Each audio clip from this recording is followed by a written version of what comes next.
What's up, y'all? This is LeRoy Stanfield Jr. I'm here with my grandma. This is history right here. We're exclusive history from someone that actually been there. So, can you give the audience your name, please? My name is Ruth, Biggs Curtis, Curtis. My maiden name is Biggs, and we go back a long ways. It was 19 of my dad on my dad's side. My dad was the baby of all those 19 children. Okay, and what year were you born? I was born in 1932, the 17th day of June. Woo! 1932. You guys do the math. Okay, real quick. How was America during, I know you probably Tyler age, it's probably hard to remember, but let's go back when my dad was born. How was America during that time in Well, the late 1940s? I can go back a little bit before your daddy's time.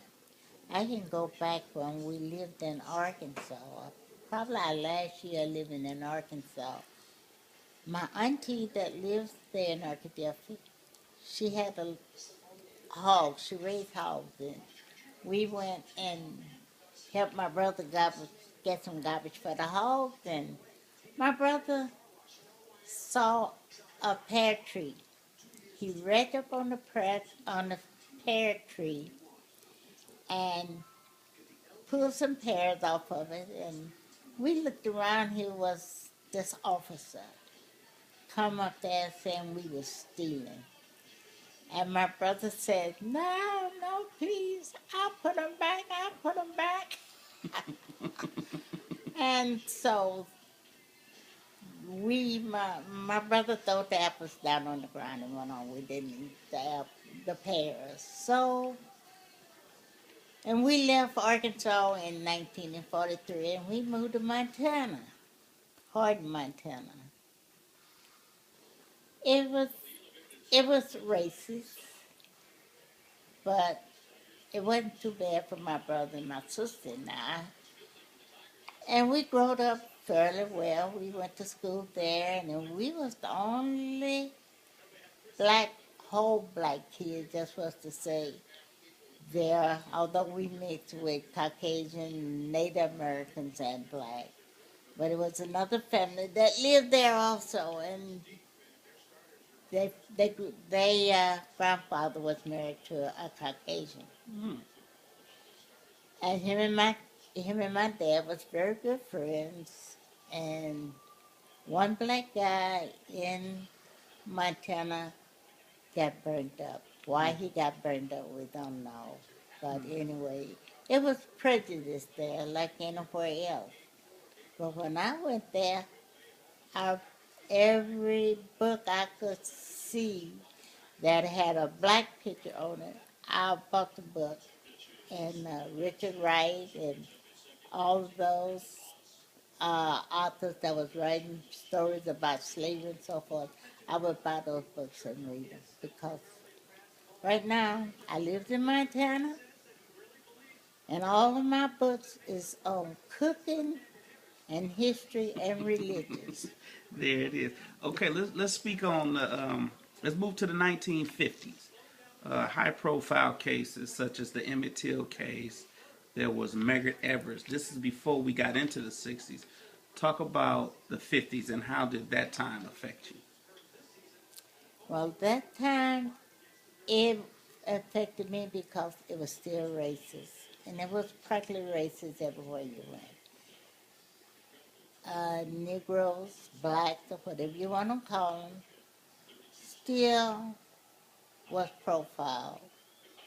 And it was hard for them to get a job, to get a decent job, and it was just hard for them. Hard for them to get a job, and Emmett Till, it was so sad about Emmett Till when he come up killed. And at that time, my sister, well, in the 70s, my sister and I went back to Arkansas, and we was talking about Emmett Till and him getting killed. the black boy that got killed there in Little Rock. Why he wasn't used to it, and you know, my brother and all of us have been treated similar, the same way. I, when my oldest son, which was born in Montana, LeRoy Stanfield, I was traveling with him when he was about not quite a year old. And I took him, was traveling from Hardin, Montana to Texas, Lane City, Texas. As long as I was in the north, getting on the bus driver would tell me to come to the front of the line and go get my seat on the bus. Soon as I crossed that Mason-Dixon line and I stepped up to the front thinking the bus driver was going to do the same, he looked at me and said, "Now, where you think you going? You just go get in the back of the line." I felt so bad. I with my baby in my arms. But Well, it really didn't start changing until even right after Martin Luther King got killed. It still was rough. okay, yeah, you brought up Martin Luther King. Let's move forward to the '60s. Talk about how life was in the '60s. Talk about Dr. King assassination, Malcolm X assassination, and JFK assassination. Let's talk about that time. When Martin Luther King was taken, it was marching and you know, things we really was hoping that things would change. And I'm so thankful for his talk that he went and did with J.F. Kennedy.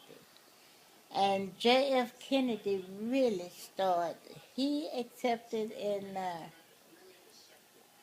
he after him and he got to know Martin Luther King, and they started talking. And but during the time of Martin Luther King, when the races was going on, buses, it was terrible. Those children in Little Rock trying to integrate school and so forth. But you know, my sister and my brother and I, we didn't have to go through that because we lived in Montana, so we didn't have to go through the races and so forth. But it was rough, and that's when we really was glad that we wasn't in the South when all that started going on. Did you come across any of the stories about Malcolm X and the times he was doing in the '60s? Um, yeah, I did, but not too much. Okay. Have you witnessed any white only signs, no Negro signs, and things like that? I actually didn't see them in Montana, but other people's, black people that was there in Montana came there to work in the sugar beets and so forth, they said. And I know they told one young, well, two black men I know, they took them to the end of the road, took them down the highway and took them to where they could cross over the line into another state and told them keep going and don't come back.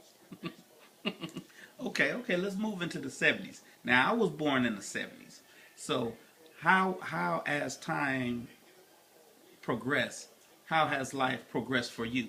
Let's talk about the '70s. Well, life has progressed good for me because at the time J.F. Kennedy had just got assassinated. I was on the welfare. I started working for the United States Post Office. And what I say, you know, education had to be real good in Montana because that's where I got my education from. And I passed the civil service test with a sixth grade education. And I worked for the post office for 23 years. And at that time, races were still pretty bad. It was hard for the black people, but when J.F. Kennedy really got on the black side, and then when he passed the law and started where anybody that wanted to work, he opened the doors for blacks and all of us that we could get and have a better education, better jobs, and so forth. So, Martin Luther King, he was a front runner. You know, he took a lot of beatings and so forth in jail. But working with J.F. Kennedy, and I would say the president that the vice president took over after J.F. Kennedy got killed. He really went on and finished it. And right now, people have a better way to go. Oh, we got a phone call. Okay, we're gonna just put that on. Oh, hey, y'all, this is the 21st century. She got a cell phone too. It's flipped, but you know. Yeah, Cynthia. In the middle of an interview? Okay. Well, okay, moving right along. Let's talk about the Black Panther Party. Have you anything to say about the Black Panther Party? Because I grew up in Oakland, so I'm bringing it up because that's a part of my history in Oakland. Well, go ahead again. Hey, y'all, forgive us. She's highly in demand. Hello? Yeah.